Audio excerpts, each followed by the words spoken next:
Expert के मुताबिक अगर बच्चों को डायरिया, उल्टी, पेट में दर्द की शिकायत हो तो वो तुरंत सावधान हो जाएं। इसके अलावा तेज बुखार, सांस लेने में दिक्कत, हल्की खांसी, नाक का लगातार बहना भी लक्षण है। लेकिन जब बच्चा बहुत जल्दी थकने लगे और भूख भी कम हो जाए तो इसे बिल्कुल भी नजरअंदाज न करें।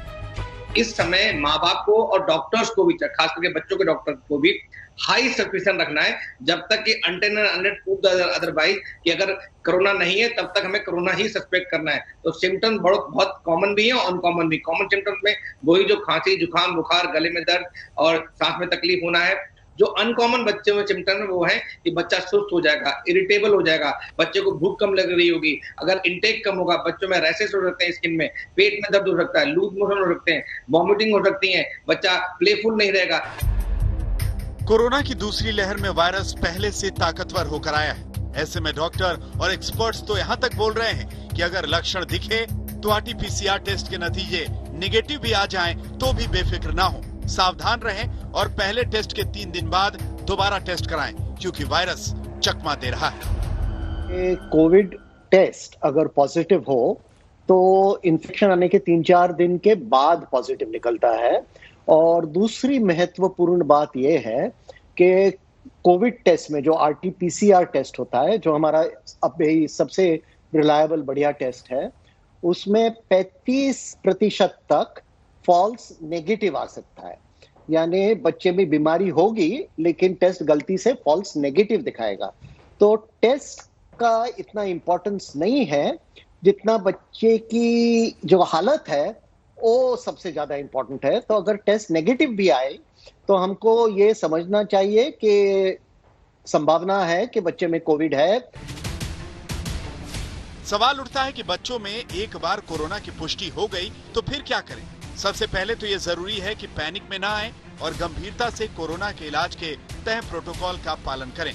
2-3 चीजें मूल कही जा रही है कि एक तो बुखार है तो आप बुखार को कम करने की दवा, जो जब सबसे ज्यादा इस समय पैरासिटामोल प्रिस्क्राइब हो रही है, उसको नियमित रूप से 6-6 घंटे पे देते रहें।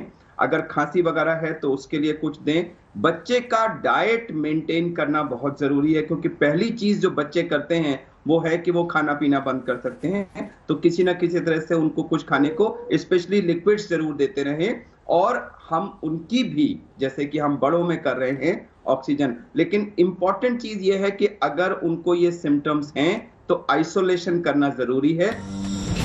कोरोना से संक्रमित 90% बच्चे ठीक भी हो रहे हैं, यानी खतरा तो है लेकिन बच्चों में इस वायरस की मारक शक्ति अभी कम है। फिर भी एक्सपर्ट्स मानते हैं कि बीमारी से ठीक हुए मासूमों को अब मल्टी सिस्टम इन्फ्लेमेटरी सिंड्रोम यानी MIS बेदम कर रहा है।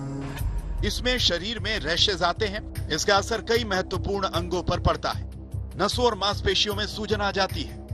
कोविड से रिकवर हो जाते हैं वो मल्टी सिस्टमिक इन्फ्लेमेटरी सिंड्रोम में उनमें से कुछ बच्चे चले जाते हैं, जिसमें कि शरीर में रैशेज आने लग जाते हैं, जीभ और मुंह के अंदर जो है वो रेडनेस आ जाती है, आंखें एकदम ब्लड रेड हो जाती हैं। ये जो सिंड्रोम है जानलेवा हो सकता है। लास्ट क्लासिकल कोरोना में भी कम से कम 300-400 केसेस इसके रिपोर्ट हुए थे। और अभी भी कोरोना में हमारे को खासकर छोटे बच्चों में खास ध्यान रखना है कि MSIS डेवलप हो सकता है। ये बिल्कुल डिफरेंट इलनेस है, कावासाकी डिजीज की तरह बिहेव करती है। पुरानी कहावत है कि दुर्घटना से अच्छी सावधानी है। मौसम बदल रहा है, बच्चे बीमार हो रहे हैं। ऐसे में डॉक्टरों की राय है कि थोड़ा ज्यादा सावधानी रखने की जरूरत है। बच्चों को घरों में रखें, पार्क ले जाने से बचें। इसमें मैं कुछ हिदायत पेरेंट्स को देना चाहूंगा। सबसे पहली मैं हिदायत ये देना चाहूंगा, अभी आप लॉकडाउन समझ के चलिए। इस वक्त बाहर का माहौल बिल्कुल ठीक नहीं है, हमारे बच्चे प्रोटेक्टेड नहीं है।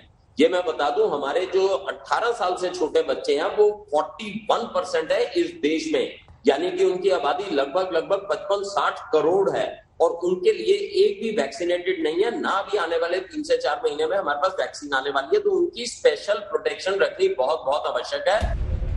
दिक्कत ये भी है कि बच्चों को पूरे अनुशासन के साथ कोरोना से बचाव के उपाय करना सिखाना बहुत मुश्किल है। फिर भी ढिलाई नहीं बरतें। माता पिता को एक्स्ट्रा कोशिश करनी चाहिए और कोरोना से एक्स्ट्रा खबरदार रहना होगा। मिलन शर्मा और श्वेता सिंह के साथ आज तक ब्यूरो।